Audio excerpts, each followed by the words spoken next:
Καλησπέρα σας και καλώς ήρθατε σε ένα νέο βίντεο από το κανάλι «Η Κωνσταντινούπολη στα βυζαντινά της χρόνια».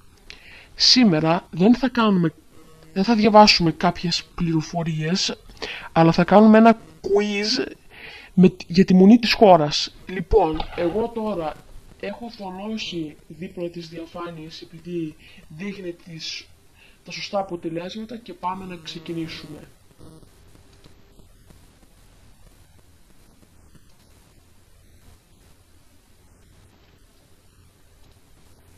Quiz για τη μονή της χώρας στην Κωνσταντινούπολη. Το έχει βγάλει ήδη.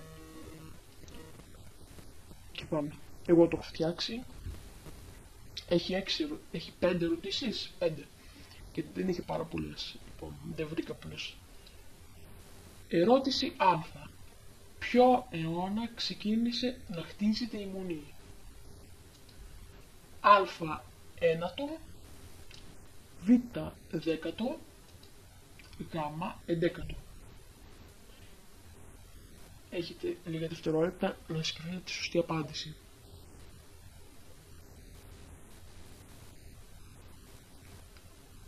Ο σωστός είναι ο 11ος αιώνας. Ερώτηση Β. Ποια χρονιά η μονή μετατράπηκε σε μουσείο? Α. 1964, Β. 1947 και Γ. 1987. Έχετε λίγα δευτερόλεπτα.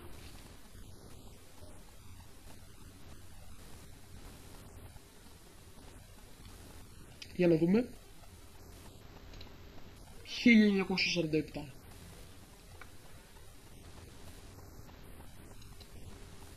Ερώτηση Γ. Ποια χρονιά ξεκίνησε η αναστή ήλωσή της? Α. 1946, Β. 1948, Γ. 1974. Έχετε λίγα δευτερόλεπτα να σκεφτείτε. Για να δούμε.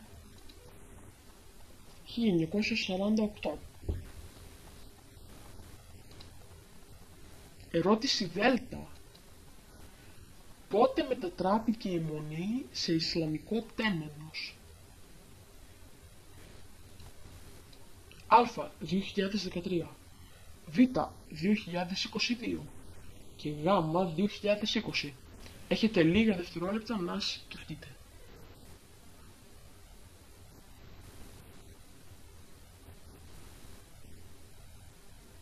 Για να δούμε.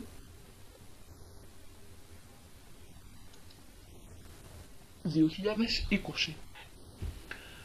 Και πάμε και στην τελευταία ερώτηση.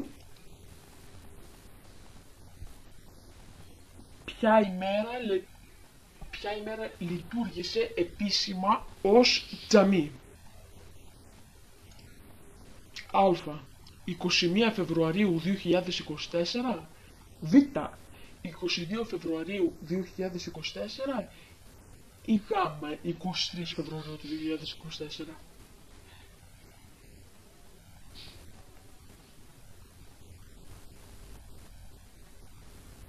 Για να δούμε.